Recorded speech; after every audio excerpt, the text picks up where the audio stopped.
it's funny to get angry at a yoga class.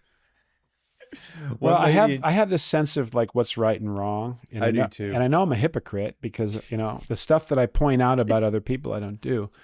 But like there's always somebody that comes in 10 minutes late to the Oh class yeah. and swings the door open, Oh and yeah. they walk in, look around, they Flops. slap their mat down, and Yes. the teacher's leading a meditative piece, and so I just feel inside like my body clenches up, and I think It's you don't inviting give you a to shit about acceptance. anybody. It's inviting you to accept Yeah.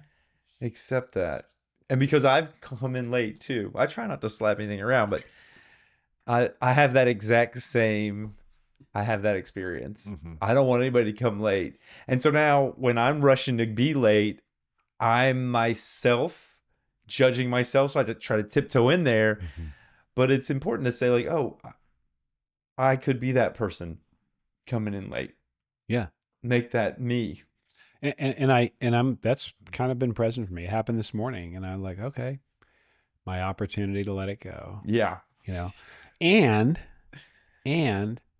to recognize like if that's building up in me, saying let it go and just being mindful can be a way of stuffing it. Mm. And that doesn't help. So you should say, like, I don't like when people are late. well, here's what I've done.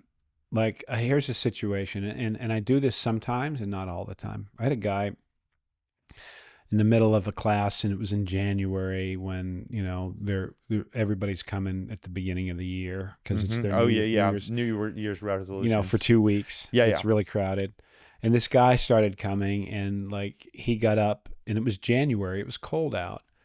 And he went and opened the door and walked outside and stood outside for, a minute, and then opened the door, and all the wind came in, and he came back to his mat. And so at the end of the class, I went over to him and I introduced myself, and I said, hey, I noticed you got up and left during the class, and I have an ask of you. And I don't always get what I want, but I've learned if I don't express it, then I just feel angry, and I don't want to feel angry. And I said, would you be willing next time just to get closer to the floor, rather than opening the door? Because when you open the door, it impacted me, and I judge it impacts everybody else in here.